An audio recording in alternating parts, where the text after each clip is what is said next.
I do not want to spill Seminole blood. Kill Seminole children, Seminole women.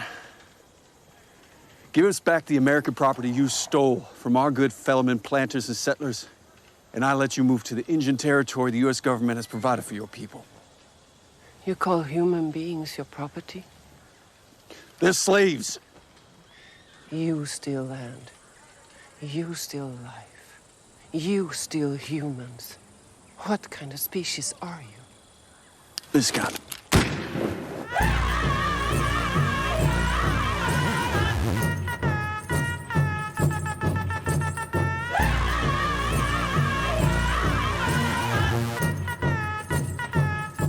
Welcome to Let's Talk Native with John Kane.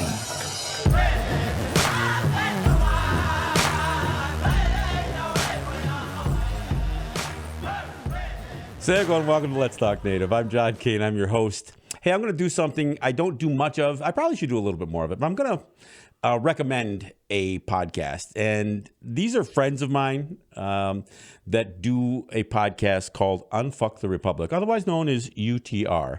And they've given us a couple of shout outs, what they call pod love. But even on this last one that they did, which was on mass incarceration, they mentioned a message I sent to them referring to the use of the word Indians. And they basically included my word for word comment at the very end of the podcast. So check it out. Look, they're about 40 minutes, maybe 49 minutes long. So they're a bit of a longer podcast, but they're really well done. And I encourage you to check it out. They usually they don't leave Native people out of the conversation, even with this mass incarceration piece they did. So by all means, check it out. These guys do a great job. Now, another thing that I want to recommend is an HBO series that I didn't even know existed. I just stumbled upon it by accident, which is called Exterminate All the Brutes. Now, I'm not sure why this wasn't promoted more and why I'd never heard of it, but I stumbled across it the other night, so I watched... now I've watched all 4 episodes. If you have HBO Max, you can watch it at your own convenience. But it's currently playing on HBO. But check it out. It's by Raoul Peck, and it has a lot of actual footage, a lot of photos. It has some reenactment stuff. It has some creative license stuff involved. But it's really addresses everything from doctrine of Christian discovery to white supremacy. I think there's 4 episodes altogether. I don't want to give too much of it away. I would rather interact with some folks who watched it and have a conversation about it. I think they include a lot of good stuff in it, but I'm interested in having a conversation about this. But by all means, check it out. Again, it's called Exterminate All the Brutes, and it does a really good. It covers a lot of American history and the ugly parts of it as well. So I encourage you to take a look at it, and I do look forward to having some conversations about this one. So check it out. All right. So what I want to talk about today, and part of it is because of even watching this HBO series, I got to ask the question: why aren't we more pissed? I mean, why aren't we more of an angry population as far as Native people go? I mean, when I think about what has been done historically, and when you watch a documentary or even, this mini series here on HBO, you can't watch it and not get emotionally invested in some of the information that's there. I mean, I don't know how we aren't angrier. I mean, they murdered our children and our women. We were enslaved. We had all this stuff. They took our children away from us, put them into residential schools. For over 100 years, this was being done. And I know I've talked about this stuff before, but I get to this place where I think, how are we not angrier? And how are we not demonstrating some of the anger? And I don't mean just vengeance here. I'm not saying how come we're not getting even, but why are we so complacent? I just don't get it. And I know not everybody is. There's plenty of radical people in many of our territories. And I don't even know that I'm on the radical end of the spectrum, really. I think I take a strong position on some of this stuff. But I don't know if our people just don't understand the real history. And, I've talked about this before. We need to know it. We need to know what took place, not to be mired in all the atrocities, but to better understand where we are, why we are in the situation that we're in, and what to do about it. Because as I look at some of where we are and what we've experienced for the last several centuries, I come back to wondering why anybody thinks that enlisting in the armed forces is in our best interest, or serving, running for their offices is in our best interest. I know I challenge that oftentimes on the show. And even as I hear others evaluate this notion that, yes, Native people have run for office and that they've had successful campaigns, and now Deb Haaland is at the Interior Department and the head of the Interior Department. I don't know why more people don't view that as assimilation rather than just progress. I mean, and unless you're viewing assimilation as progress, which is a very American idea, I think we need to sometimes step back and understand what our future may look like. And if we only view our future as being Americanized, as being domesticated and civilized in the American sense of the word, then, I guess I just wonder why throw words around like sovereignty. Why throw words around like self-governance? I mean, unless we're only referring to self-governance in the corporate governance sense of the word, how we organize ourselves, not how we really govern. Because as I look, and I'm a student of this history, and I've read plenty of the books, and I've studied a lot of the writings that have been done, and I try to delve into history, and I try to present some of that to you folks here.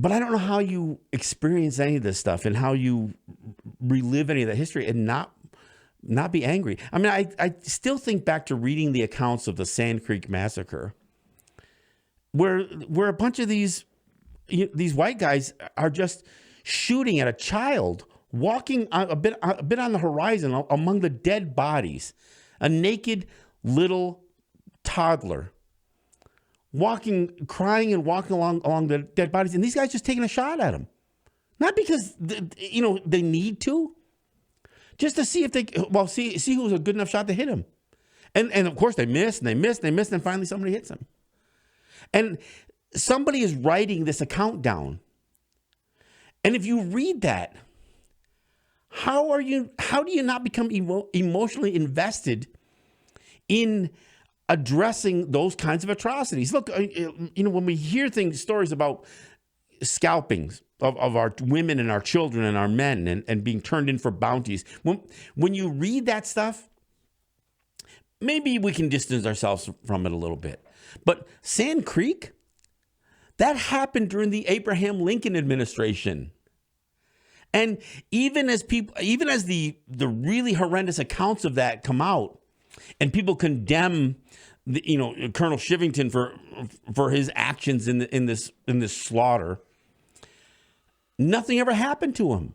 He didn't pay any price. I mean, other than he did not advance in his military career. Big freaking deal. I mean, I just don't understand how when we watch this stuff, and we don't even have to go back to Lincoln, we can see what happens not only as we see more and more Native people and Black people die by cop.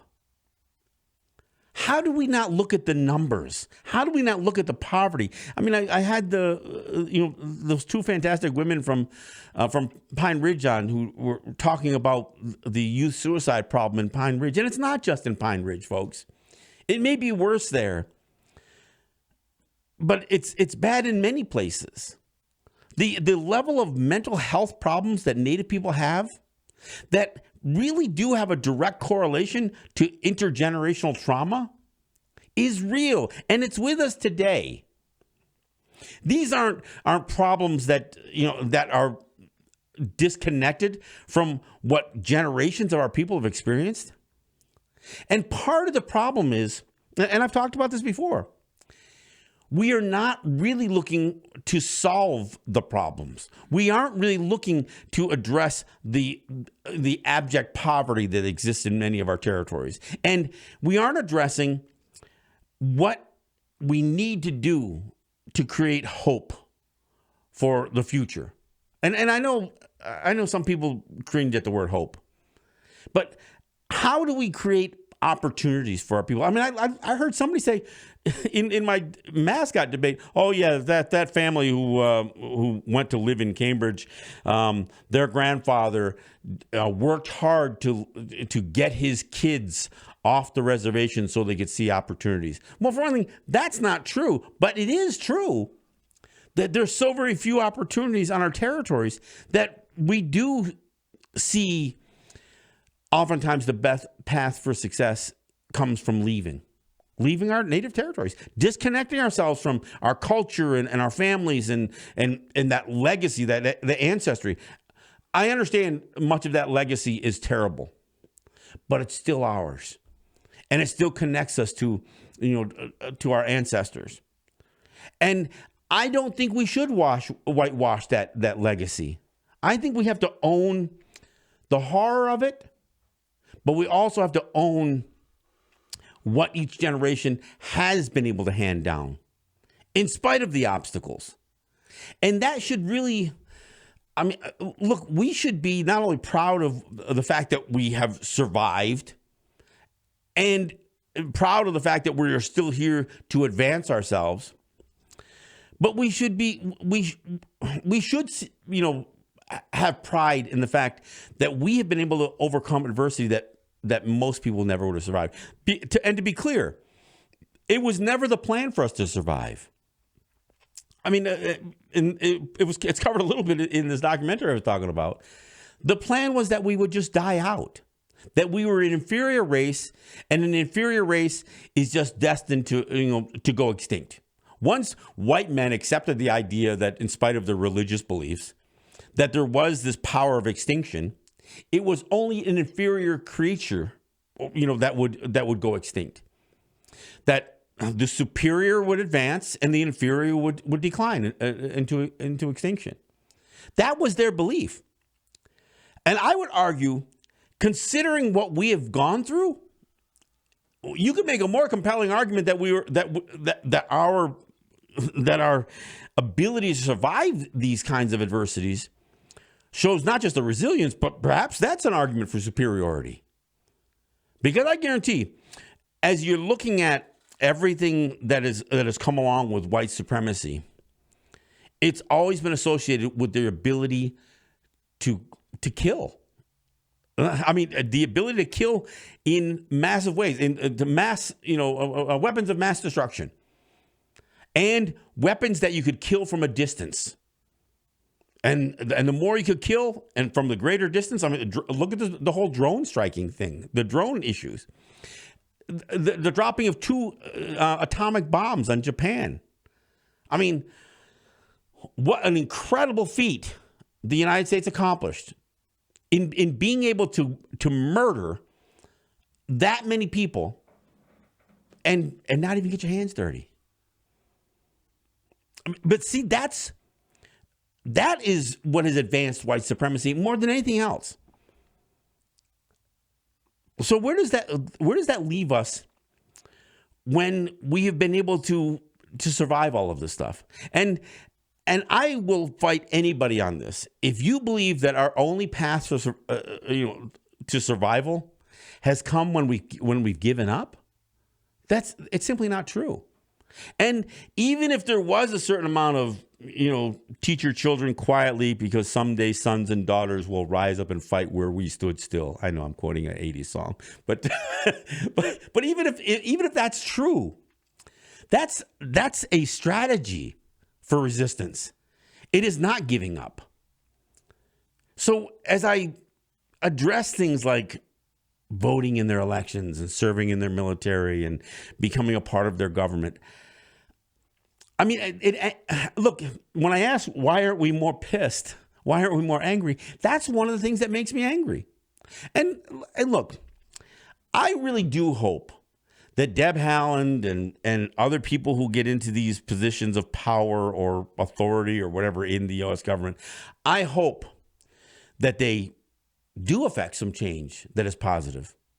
But the problem is, at their core, they're advancing the United States.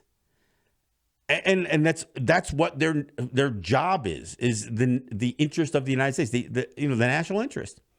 We aren't the priority. So when those people leave our communities and our people, and maybe they've left us a long time ago.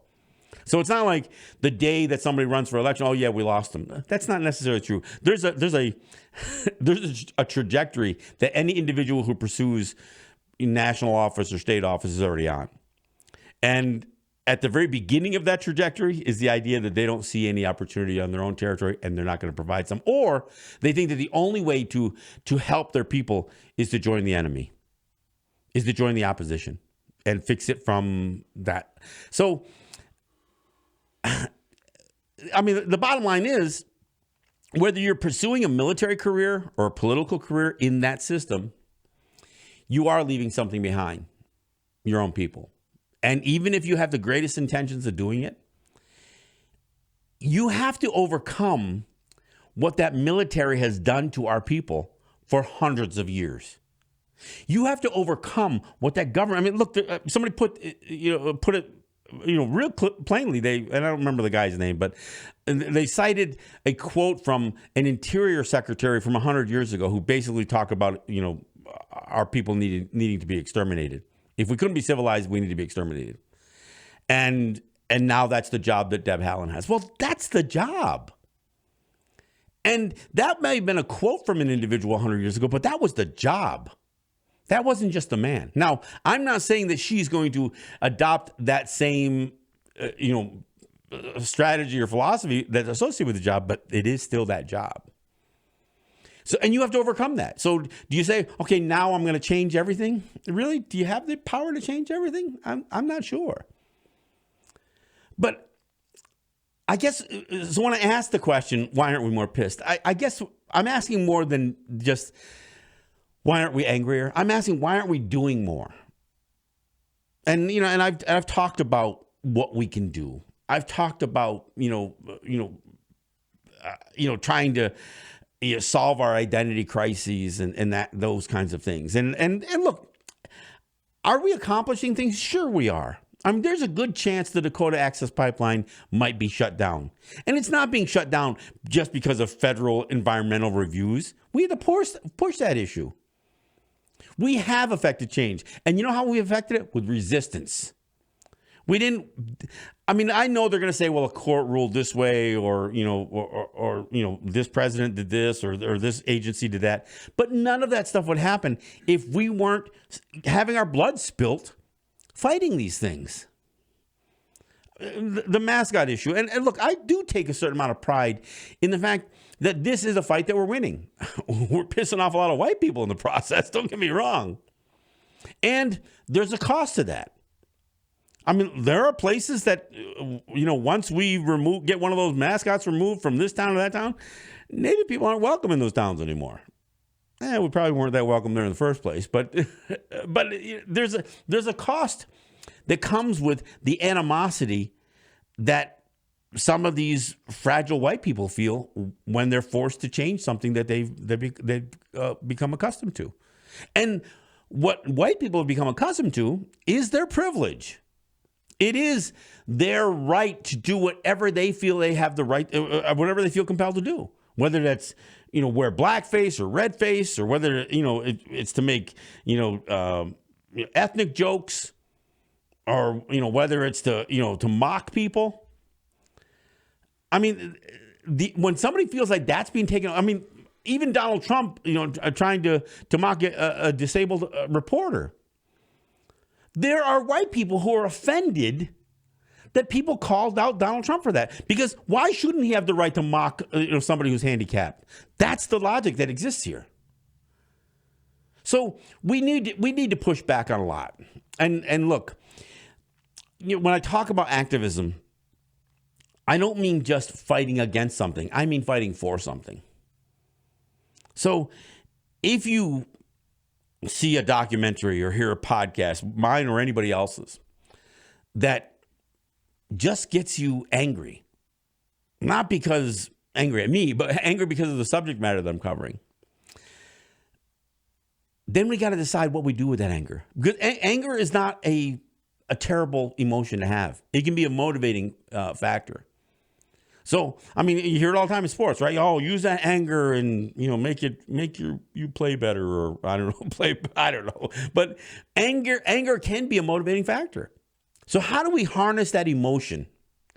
First off, we have to make sure that we get the emotion. I mean, so whether it's outright anger or if it's some other emotion that we can harness for change, we need to.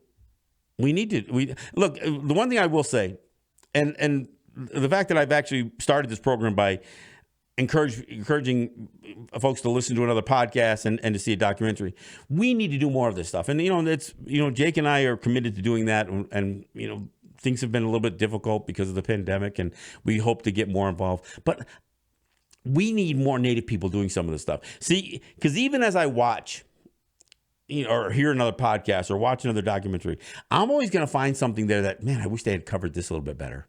I wish they had done this, or why not? And I'm not suggesting that I need to be hired as a consultant by by non-Native people making these films or podcasts. But the takeaway should be and if you're watching this video or listening to this podcast and you're saying, why didn't John Kane say that? Then you say it. I mean, I don't care if you want to contact me and say it on my show, but we need to be more involved in our own advocacy. Not just activism, but advocacy. How do we talk for? How do we support our people? And we can't just get by day to day. I mean, one of the tragedies in listening to the women from Pine Ridge who were part of that documentary, the Bears on Pine Ridge, was just listening to somebody like Eileen Janice going on about the people that are not being able to, they're not planning for next year. They're not even planning for the next season. They're trying to get by day to day. I mean, when we talk about hand to mouth or living paycheck to paycheck, in many Native territories, we don't even have that luxury. There are people who freeze to death every freaking winter in places like Pine Ridge and other Native territories. Even territories that are having fossil fuels extracted from their territories. And money is going into quote unquote tribal coffers. Even in those places, we have people who freeze to death. We have places where the water resources have been hijacked by mining industries, and we're left with people with many people who don't have safe drinking water. We have to do more, and we have to insist on getting more. I don't mean more handouts, but we have to fight back. Not because we're fighting against something, but we're fighting for something. You know what we're fighting for? We're fighting for our kids, for our grandkids, for our future generations. It wasn't the plan that we would still be here. I mean, we hear Hitler's reference to the final solution. Well, Thomas Jefferson had his expression was the final consolidation. And by final consolidation, it meant Native people not existing anymore. Either because we got absorbed, but in all likelihood, just because we were killed. We were pushed off to places that could not support life anymore. Remote territories. The removal period of American history started with Thomas Jefferson, not Andrew Jackson. This idea that Native people could be removed from our territories, it begins with the founding fathers of the United States. Not just some angry warlord, that would ultimately become president one day. The founding fathers, this was part of the plan. They were slaveholders. They were murderers. They were rapists. Yes, Thomas Jefferson was a rapist. And white people may take offense to this stuff, but that's just George Washington called for for Senecas in particular, to know the terror of their chastisement. They need to be terrorized by the U.S. military. Why? This wasn't just about punishment. This wasn't even about vengeance. What Washington was talking about was we need to inflict a level of terror on Native people so they will never rise up again. So their children's children won't even try it. The intergenerational trauma was a strategy. It is not collateral damage. It was a strategy. But the fact is that we are still here. And we have tools. I mean, the biggest tool being our minds. We have not just the right, but we have the opportunity to be more successful. And when I say be more successful, I mean, we get to define what that success is. But we have to pursue it. And if we have to be angry to do it, then so be it. Because there's plenty for us to be pissed over. At this stage of our evolution, or should I, what I should say, at this stage of having our evolution interrupted for several centuries, and yet, in spite of the massive amount of loss of life, a population that was wiped out to the tune of 95% by colonization, we're still here. And we still do have some control over some of our lands and resources. But we have to stop believing that our lands are theirs and that our resources are there. I remember listening to Brian Clattersby, president of the National Congress of the American Indians, talking about native fossil fuel resources represent, I don't know, I think he said 10% of the U.S. Fuel needs or something like that. It's like, wait a minute. Our resources don't represent any percentage of theirs. It might be equal to 7% or 10% or 20% of their resources, but they're ours. And words matter. Language matters. How we characterize who we are, even simple words like, Indians, some pushback, or, look, I don't use Native American. I use Native people. I use words that I don't feel like have any political connotation to it because the other ones do. I will never call a Native person on the other side of that imaginary line a Canadian. And I reject anybody calling me an American. Even though America is not the United States, those aren't our words. I want us to do the definition. But I don't just want to define who we are. I want to define who we will be. So maybe we do need to get a little bit more pissed. And we need to take that emotion, take that anger, or whatever the emotion is, and use it. And use it to motivate a strategy moving forward. That's my show for today. So thanks for listening, and we'll see you next time. This is John Kane. This is Let's Talk Native. Yahweh.